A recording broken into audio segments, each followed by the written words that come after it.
Welcome class 10। आज हम लोग मोड ऑफ न्यूट्रिशन की बात करेंगे चैप्टर 6 में। इससे पहले हम लोग पढ़ चुके थे न्यूट्रिशन क्या होता है, न्यूट्रिएंट्स क्या होते हैं, फूड क्या होता है। आज हम लोग न्यूट्रिशन के टाइप्स पर बात करेंगे या मोड्स पे बात करेंगे।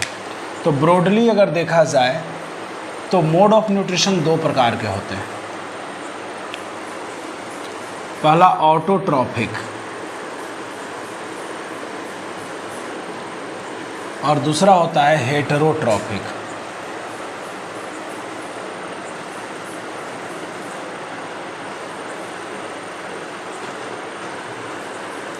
सो मोड ऑफ न्यूट्रिशन दो प्रकार के होते हैं। पहला है ऑटोट्रॉफिक और दूसरा heterotrophic. Autotrophic mode of nutrition की अगर बात करें तो ऑटोट्रॉफिक दो शब्दों से बना है। ऑटोट्रॉफिक दो शब्दों से बना है। पहला शब्द है, लैटिन भाषा के शब्द हैं, लैटिन भाषा के दो टर्म से बना है। ऑटो, एक वर्ड है ऑटो और दूसरा वर्ड है ट्रॉफस। एक वर्ड है ऑटो और दूसरा वर्ड है ट्रॉफस। ऑटो का मतलब होता है सेल्फ यानी खुद से, और ट्रॉफस का मतलब होता है नरिशमेंट। अर्थात ऑटोट्रॉफिक न्यूट्रिशन में जीव क्या करेगा, अपना नरिशमेंट खुद से करेगा, अपना पोषण खुद से करेगा, अर्थात अपना भोजन खुद बनाएगा। इसको हम कह सकते हैं, सिंपल मीनिंग हो गया इसका। सिंपल मीनिंग की अगर हम बात करें तो हो गया nourishment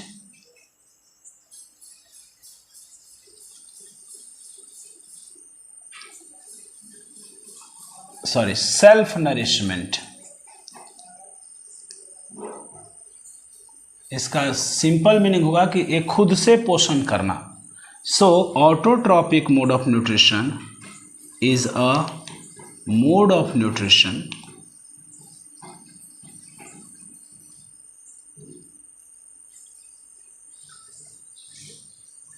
in which an organism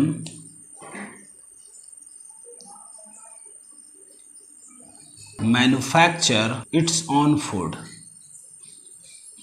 autotrophic जो है टर्म लैटिन भाषा के दो शब्द से बना है, ऑटो और ट्रॉफस। ऑटो का मतलब होता है सेल्फ एंड ट्रॉफस का मतलब होता है नरिशमेंट। इसका सिंपल मीनिंग अगर देखा जाए तो इसका मतलब है सेल्फ नरिशमेंट, अर्थात a mode of nutrition in which an organism manufacture its own food.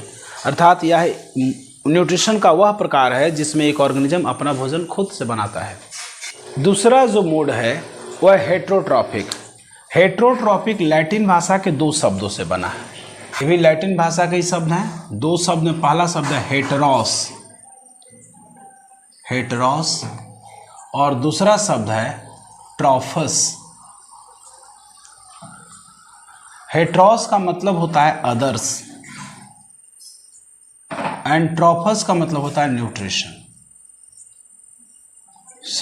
अगर इसका सिंपल मीनिंग की बात करें तो इसका सिंपल मीनिंग है न्यूट्रिशन और nourishment from others. Nourishment from others, nourishment from others. इस मोड ऑफ न्यूट्रिशन में एक ऑर्गेनिज्म दूसरे ऑर्गेनिज्म से न्यूट्रिशन प्राप्त करता है। हेटेरोट्रॉपिक मोड ऑफ न्यूट्रिशन जो है अ मोड ऑफ न्यूट्रिशन है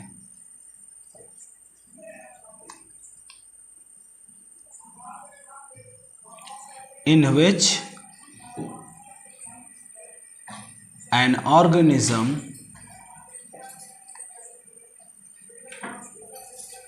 depends on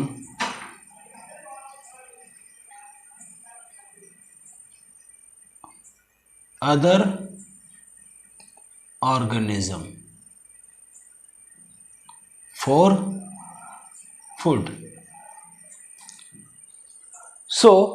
अगर हम बात करें हेटेरोट्रॉपिक मोड ऑफ न्यूट्रिशन का तो ये एक ऐसा न्यूट्रिशन का मोड है जिसमें एक ऑर्गेनिज्म भोजन के लिए या पोषण के लिए दूसरे ऑर्गेनिज्म पर निर्भर करता है।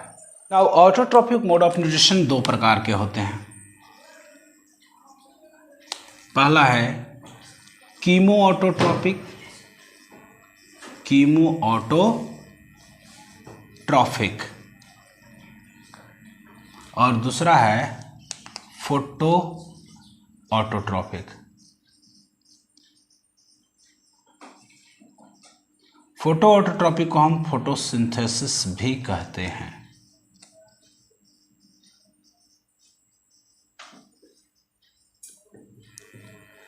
कीमो ऑटोट्रॉपिक यानी कि सबसे पहले ऑटोट्रॉपिक को हिंदी में हम स्वपोषी कहते हैं, एंड कीमो ऑटोट्रॉपिक को हम रासायनिक संश्लेषण कहते हैं, या कीमोसिंथेसिस भी इसको कह सकते हैं। इसका कीमो ऑटोट्रॉपिक या एक नाम हो गया कीमोसिंथेसिस,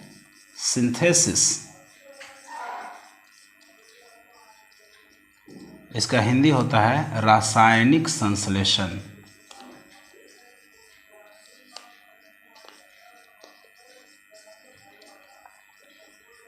और इसका हिंदी होता है प्रकाश संश्लेषण।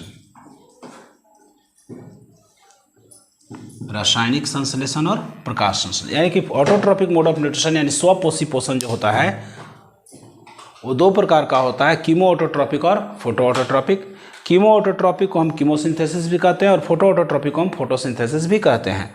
कीमो ऑटोट्रॉपिक या कीमोसिंथेसिस को हिंदी में रासायनिक संश्लेषण और फोटोसिंथेसिस या फोटो ऑटोट्रॉपिक को हम लोग प्रकाश संश्लेषण कहते हैं।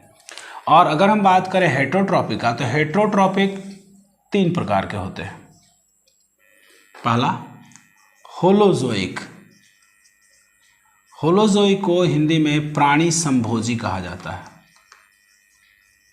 प्राणी समभोजी।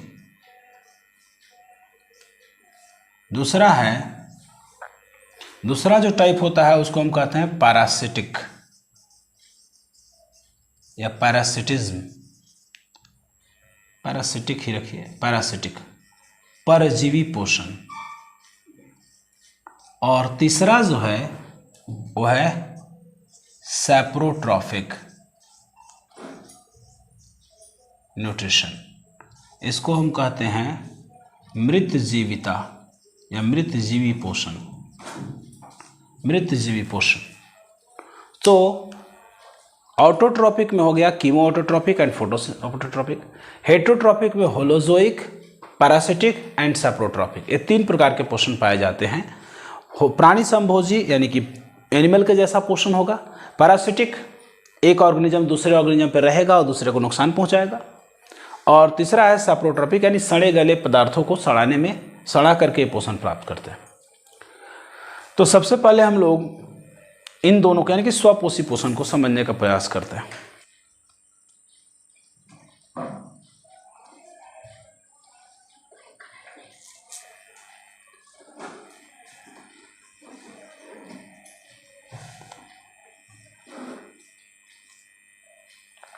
तो ऑटोट्रॉफिक या स्वपोषी की अगर हम बात करें तो here a mode of nutrition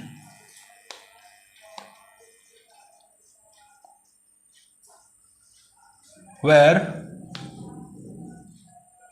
an organism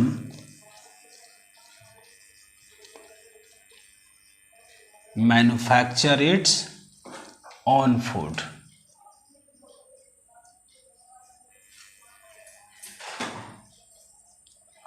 और भोजन बनाने के लिए या मोटा मोटी यूँ समझिए कि एक लिविंग ऑर्गेनिज्म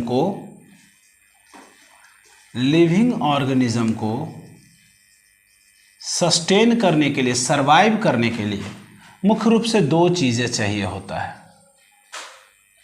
एक उसको चाहिए constant source of energy, constant source of energy, और दूसरा चाहिए source of carbon, source of carbon. एक लिविंग ऑर्गेनिज्म का बॉडी का मैक्सिमम पार्ट कार्बन कंपाउंड्स का बना होता है, तो कार्बन के यौगिकों को यानी कंपाउंड्स को बनाने के लिए कार्बन तो चाहिए, और दूसरा लाइफ सही से काम करता रहे इसके लिए एनर्जी का भी रिक्वायरमेंट होता है। तो ये दोनों चीज़ें ऑर्गेनिज्म अलग अलग स्रोतों से अलग अलग तरीके से प्राप्त करता है। अगर हम बात करें एनर्जी सोर्स का, तो एनर्जी सोर्स के रूप में ऑर्गेनिज्म सन का उपयोग कर सकता है, या energy of exothermic chemical reaction का उपयोग करेगा। Exothermic chemical reaction, exothermic chemical reaction वैसे केमिकल रिएक्शन जिसमें ऊष्मा बाहर निकलता है, हीट बाहर निकलता है। और तीसरा जो सोर्स होगा वो खुद फूड होगा, ऑर्गेनिक फूड, यानी एक जीव भोजन बनाएगा, उसी को प्राप्त करके उससे एनर्जी निकाल ले। तो ऑर्गेनिज्म 3 प्रकार से एनर्जी प्राप्त कर सकता है, या तो सन से प्राप्त करेगा, नहीं तो फिर एक्सोथर्मिक केमिकल रिएक्शन से प्राप्त करेगा, या ऑर्गेनिक फूड से प्राप्त करेगा। और अगर सोर्स ऑफ कार्बन की बात करें, सोर्स ऑफ कार्बन, तो कार्बन प्राप्त करने के 2 तरीके हैं मोटा मोटी। एक है atmospheric CO2, atmospheric carbon dioxide, यानी वायु में जो कार्बन डाइऑक्साइड है उसका उपयोग करके कार्बन प्राप्त कर लेगा। और दूसरा है अगेन ऑर्गेनिक फूड, दूसरे जीवों के द्वारा बनाए गए भोजन में भी कार्बन कंपाउंड होते हैं, कार्बोहाइड्रेट होता है, प्रोटीन होता है, फैट होता है, सब कार्बन कंपाउंड है, तो वहां से प्राप्त कर लेगा कार्बन।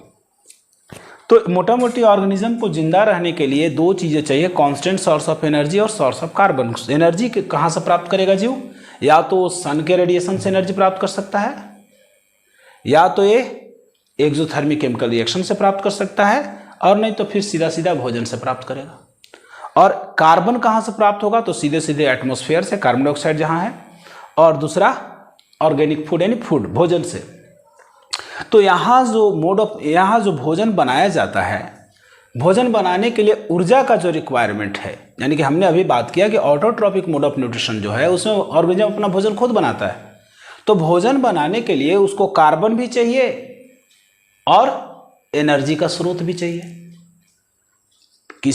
कोई ऑर्गेनिज्म को भोजन बनाने के लिए 2 चीज तो चाहिए ही चाहिए, एक कार्बन का सोर्स चाहिए और दूसरा एनर्जी का सोर्स चाहिए।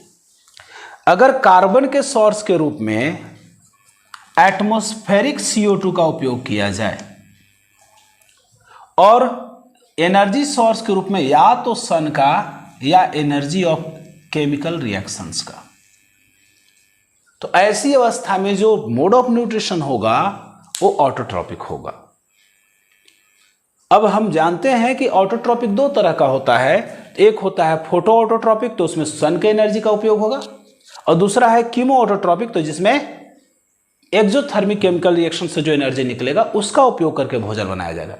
लेकिन इन दोनों परिस्थितियों में कार्बन का सोर्स CO2 ही होगा।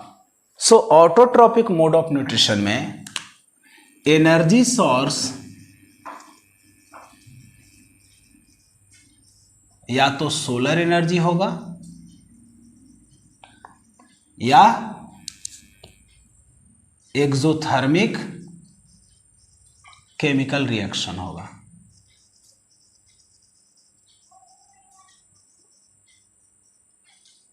जबकि सोर्स ऑफ कार्बन के रूप में एटमॉस्फेरिक CO2 होगा, वायुमंडलीय कार्बन डाइऑक्साइड। अब ये जो स्वपोषी पोषण है वो 2 प्रकार का हमने पढ़ा है। तो पहला है कीमोसिंथेसिस। तो कीमोसिंथेसिस क्या है? तो it is a mode of autotrophic nutrition. ये ऑटोट्रॉपिक न्यूट्रिशन का एक तरीका है, where an organism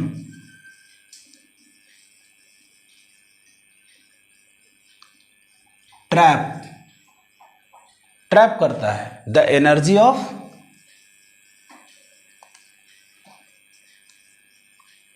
exothermic chemical reaction. exothermic chemical reaction and use it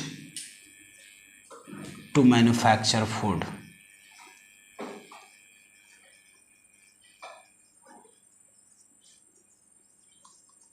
यहां पर जो एक्सोथर्मिक केमिकल रिएक्शन होगा उसी का एनर्जी ट्रैप करेगा कोई जीव, और ट्रैप करके उस एनर्जी से क्या बना लेगा, भोजन बनाएगा, भोजन बनाने में उसका उपयोग कर लेगा। तो इस तरह के न्यूट्रिशन को हम केमोसिंथेसिस कहते हैं। इसके एग्जाम्पल कुछ कीमोसिंथेटिक बैक्टीरिया हैं। Some of the chemosynthetic bacterias are present to carry out such kind of nutrition. Chemosynthetic bacteria. स्वपोषी या ऑटोट्रॉपिक न्यूट्रिशन का दूसरा टाइप का नाम है फोटोसिंथेसिस या photo autotrophic nutrition. This is also called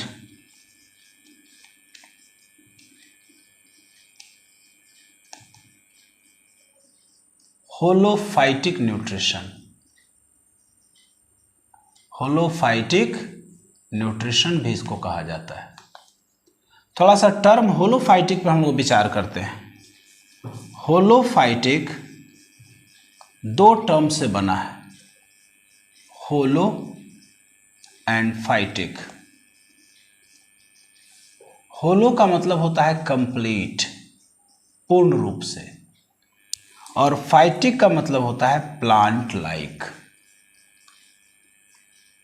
So, photosynthesis is a complete plant-like nutrition. So, photosynthesis is a complete plant-like nutrition.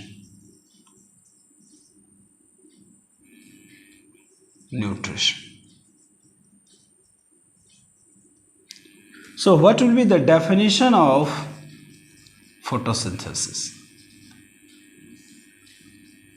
तो अगर डेफिनेशन की बात करें हम फोटोसिंथेसिस का, तो सबसे पहले फोटोसिंथेसिस के लिए रॉ मटेरियल क्या क्या चाहिए। रॉ मटेरियल के रूप में CO2 और H2O या H2S चाहिए। H2O या H2S चाहिए, और इसके अलावा एनर्जी चाहिए सोलर लाइट से, फोटो सोलर लाइट या लाइट चाहिए, और सोलर लाइट को एब्जॉर्ब करने के लिए क्लोरोफिल चाहिए। Chlorophyll pigment is essential. So अगर हम डिफाइन करेंगे तो डेफिनेशन कहता है कि photosynthesis is the process of manufacturing food using CO2 and H2O और H2S, absorbing solar radiation with the help of chlorophyll pigment. सो अगर नीचे के रिक्वायरमेंट को देखें तो इसके आधार पे हम फोटोसिंथेसिस को परिभाषित कर सकते हैं कि photosynthesis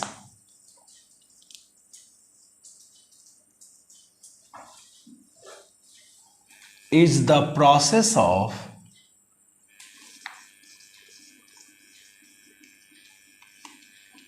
manufacturing food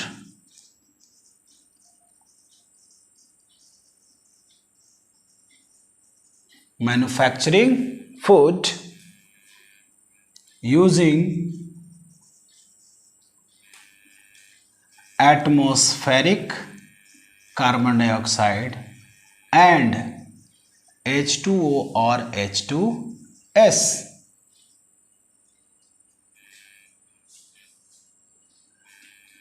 Absorbing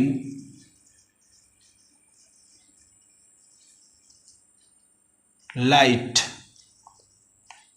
bracket में सोलर लाइट,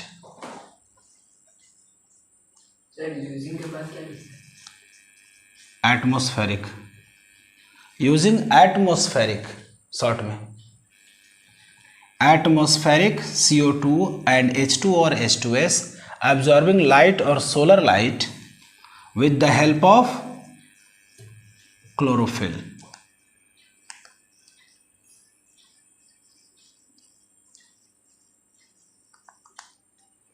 हिंदी में बात करें तो प्रकाश संश्लेषण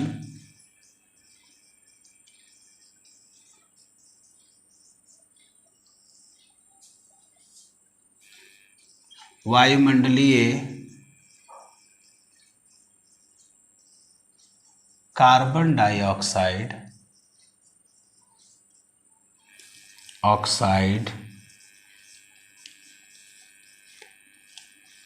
एवं जल अथवा हाइड्रोजन सल्फाइड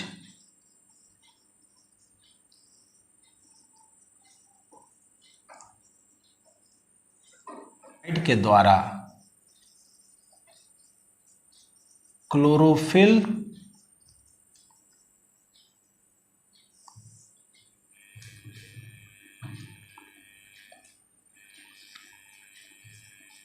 द्वारा अवशोषित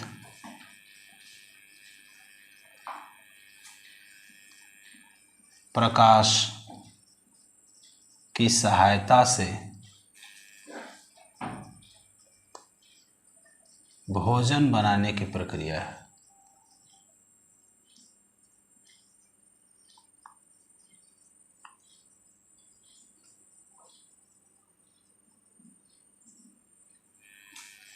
या सिंपल भाषा में ऐसा भी कह सकते हैं, प्रकाश संश्लेषण वह प्रक्रिया है जिसमें एक पौधा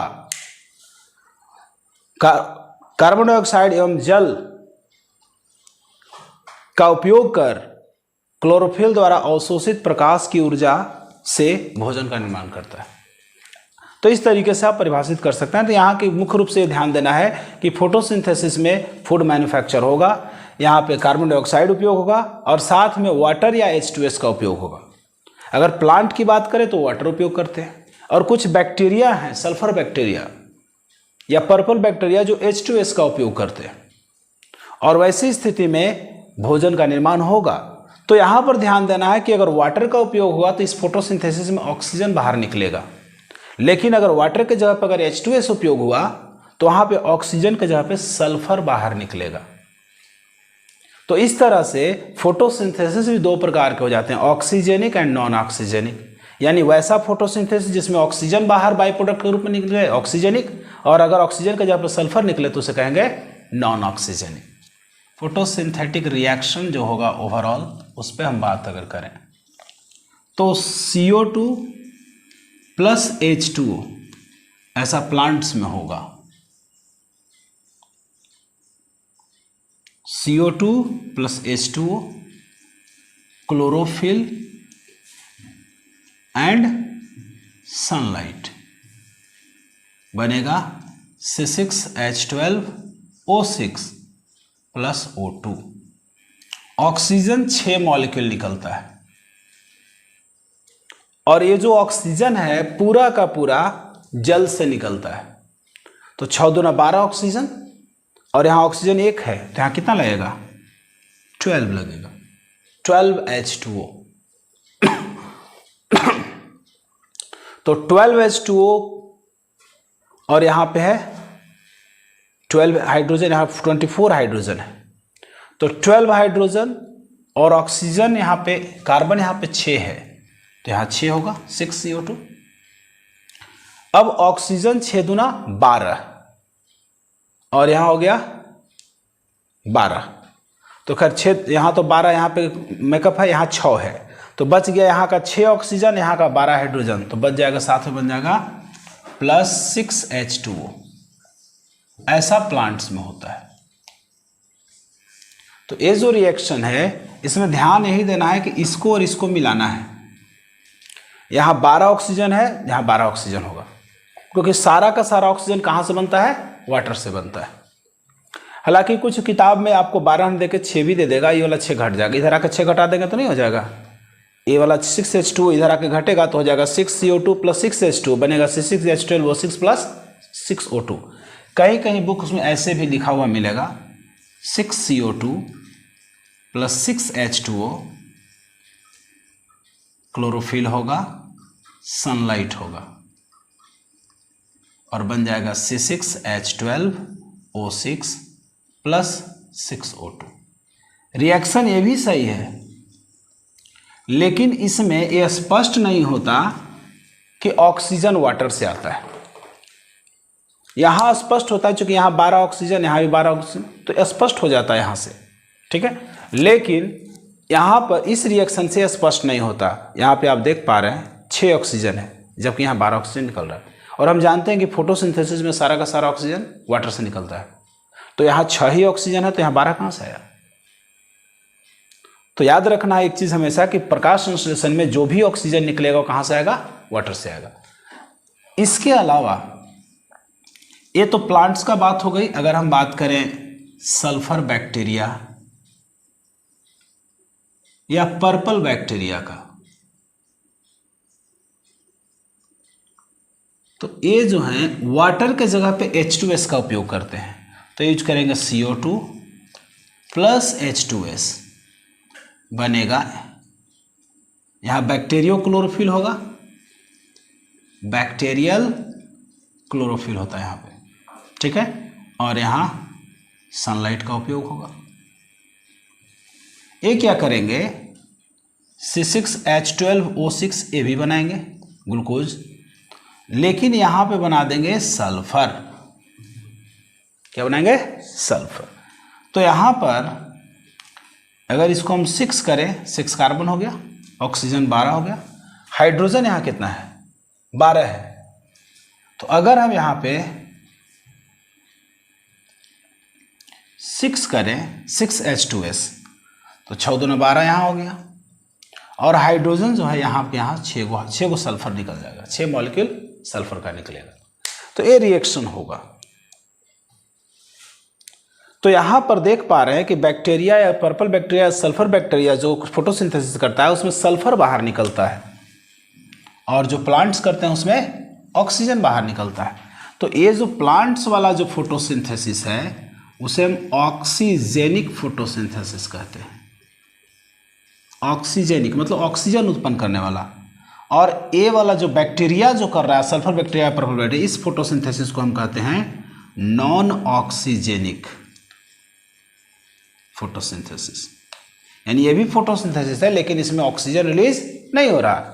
तो bacteria, sulphur bacteria and purple bacteria perform non oxygenic photosynthesis, whereas plants जो है वो ऑक्सीजेनिक फोटोसिंथेसिस करते हैं। तो बात आपको आई थिंक समझ में आई होगी। तो फोटोसिंथेसिस भी यहाँ पे 2 प्रकार का हो गया, ऑक्सीजेनिक और नॉन ऑक्सीजेनिक। ऑक्सीजेनिक में ऑक्सीजन उत्पन्न होगा, नॉन ऑक्सीजेनिक में ऑक्सीजन के जगह पे सल्फर उत्पन्न होगा। ऑक्सीजेनिक फोटोसिंथेसिस प्लांट्स करते हैं, एल्गी वगैरह करते हैं, और नॉन ऑक्सीजेनिक फोटोसिंथेसिस सल्फर या पर्पल बैक्टीरिया करता है।